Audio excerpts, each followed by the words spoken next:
The greatest people are self-managing. They don't need to be managed.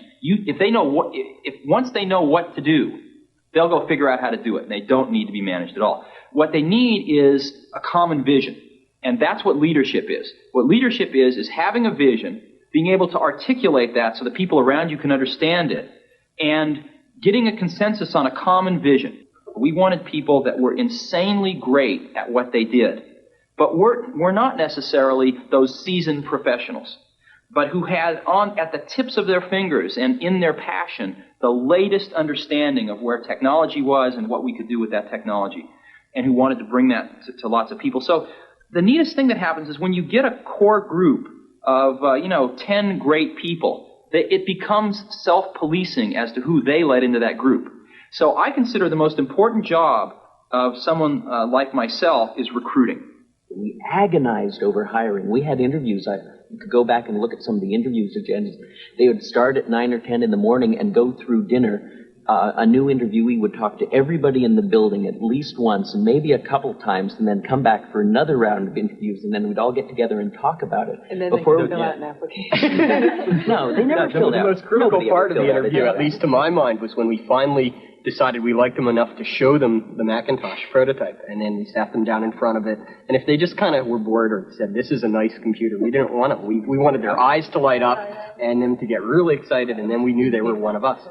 And everybody just wanted to work, not because it was work that had to be done, but it was because something that we really believed in, that was just going to really make a difference.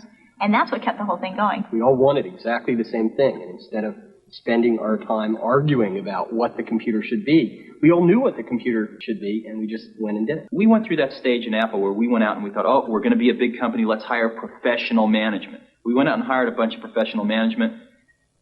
It didn't work at all. Most of them were bozos. They knew how to manage, but they didn't know how to do anything. And so if you're a great person, why do you want to work for somebody you can't learn anything from? And you know what's interesting? You know who the best managers are? They're the great individual contributors who never, ever want to be a manager, but decide they have to be a manager because no one else is going to be able to do as good a job as them. After hiring 2 professional managers from outside the company and firing them both, Jobs gambled on Debbie Coleman, a member of the Macintosh team. 32 years old, an English literature major with an MBA from Stanford, Debbie was a financial manager with no experience in manufacturing. I mean, there's no way in the world anybody else would give me this chance to run this kind of operation. And I don't kid myself about that. This is an incredible high risk, both for myself personally and professionally, and for Apple as a company, to put a person like myself in this job. I mean, they're really betting on a lot of things. We're betting that my skills at organizational effectiveness, override all those, lack of technology, lack of experience, lack of, time in manufacturing. So it's a big risk, and I'm just an example, and every single person on the Mac team, almost to your, entry-level person, you could say that about. This is a place where people were afforded just incredibly unique opportunities to prove that they could write the book again. Inscribed inside the casing of every Macintosh, unseen by the consumer, are the signatures of the whole team. This is Apple's way of affirming that their latest innovation is a product of the individuals who created it, not the corporation.